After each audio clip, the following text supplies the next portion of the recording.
It is an Audacy check-in. We're not talking about music today. It is the art of film. So I'm going to channel my James Lipton. This is sort of our poor man's Inside the Actor studio with Colson Baker and Mod Sun. Hello, gentlemen. Yes, Kevin Kenny. Good job. Yeah.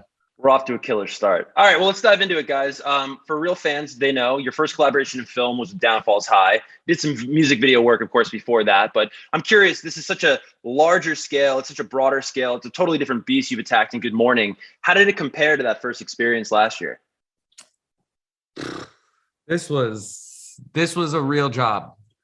We had millions of dollars of other people's money depending on us to not fail.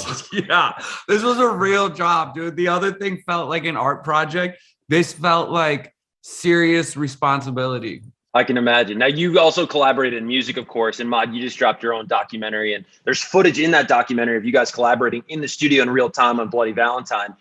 I'm curious, from an artistic standpoint, how does collaborating on something like a piece of art, like a song, compared to something like a feature film? Take it away, man. No, you had a great explanation for this. Well, what I think is different about this landscape is like when you're making your own art and you're in charge of all of it, it's very different than when you're handing your art to someone else, you know, like writing lines and then hearing someone else recite it is a whole different kind of monster, you know? And in a lot of ways, it's a giant song anyway. It's all kind of similar. But just like having other people in charge of your art is a whole different monster. Yeah. That sounded like interjection. Come on, give us one. Kels concurs. Kind of getting into the film bag here. What stood out to me when I watched it was the shot composition. Some really, really, really cool shots you don't really see in movies all the time. I think of the opening shot with the drone. I think of the martini shot. I mean, Mod, the way your character is even introduced in the microwave. No spoilers, but it's very cool.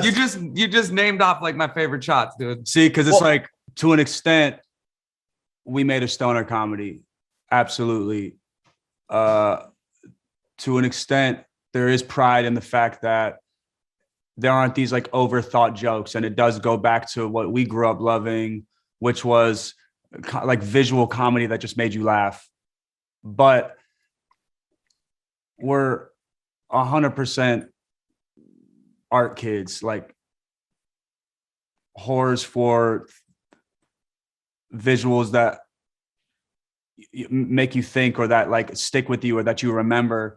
And, you know, there are so many shots that stick with you when you grow up. Like, that's what's so beautiful about movies. And making the movie, like, we did go into it with the intention of like, we want to have certain shots that like kids will go to school and like they'll use these as examples. And the microwave shot was one of those shots where we were like, you know, even to get that gag to work with the camp, like it was, because we were shooting on an anamorphic lens, and it was really tough with these huge like to build that gag. Because what we originally were like, oh, just put a camera in a microwave. It's like, you can't do that. Yeah. But a lot of those, dude, the transitions, even there's this one where I helped Megan move a box, and I put the box in front of the screen, and then I picked the box up, and we're in the garage finishing the move, helping. And like you know, the transition from where it shows the Hollywood writing on the wall to the house on fire,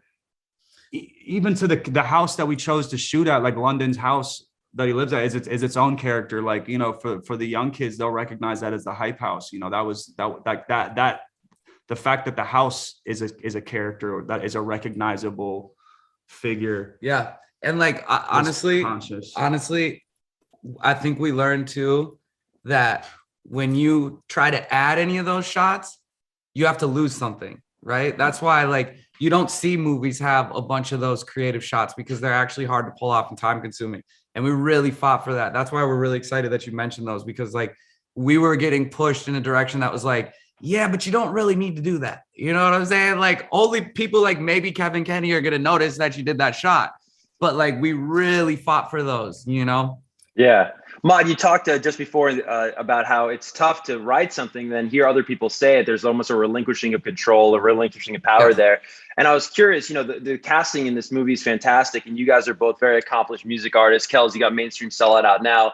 Internet Killed the Rockstar just dropped last year. Mod, if you were to cast like 2 leads for those, albums, if they were movies, who would be the leads in those? Whoa, hard. You are definitely up first. I need a second. You do? Yeah. I'm going with.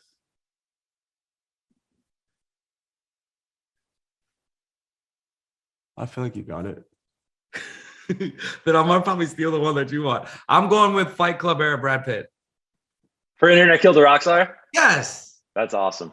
Yes, imaginary friend. Imaginary friend, for sure. Cool. I thought you just wanted to look at his 8-pack. Yeah, well, that's just the perk. I'm going with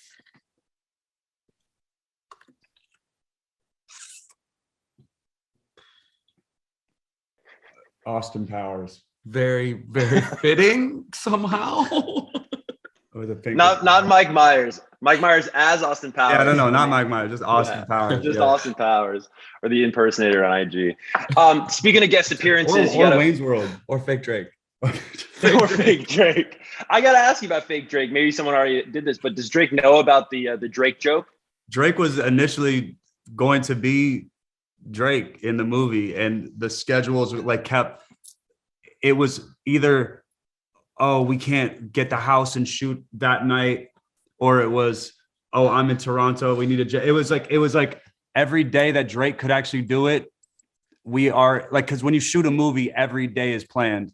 And so we had it where, oh, Drake can come this day. This is what it's going to be. And then the house owner couldn't let up their house for that night. And it had to be at this place because we were very set on every location that we found. And then the second time when Drake could do it, he was in Toronto. He was like, all right, well, just if you send a jet, we can get there on time. And then we're like, but this isn't a Marvel movie budget. We would have to spend the whole movie budget on this jet to get it. We're gonna lose a week. So we wrote the fake Drake joke way before a fake Drake ever went viral, which is what it trips me out. So much of the movie, we wrote the Avril jokes way before he ever started dating Avril. So many things happened after we wrote them. So fake Drake, we had shot months and maybe a year before. Real fake Drake started popping. I'm the real fake Drake. Manifestation, guys. Now, if you are watching this, you're going to check out Good Morning in theaters. You got to stay for the whole movie because in the credits, there's some great bloopers. And I'm curious, Kels, how long did it take to shoot that scene with Pete? Because some of the bloopers are so hilarious. And you guys are breaking so much. Give us a time estimate on that. Oh, every scene. I don't know if there's certain ones that I don't think are in there, but the original bloopers take was 30 minutes, the whole bloopers. We had 30 minutes of bloopers, and they were like, you can't do that. But it was we were supposed to end at midnight, and it ended at 4, 5, 6. I don't know. It the laughs went on because Pete also was not sticking to script. He was like, I get the gist, and he would just riff, and everything that he said was so funny. And then also when you deal with 6 people in the room, if 5 of us are holding it together, one person was definitely laughing. If that person held it together, another person was laughing on a different day. Everything he was saying was hilarious. It's hilarious. You got to stick around for the credits to check that out. Guys, thanks so much. Colson Baker, Mod Sun. Good Morning, out now. Thank you, Kevin Kenny. We love you, dude. See you guys.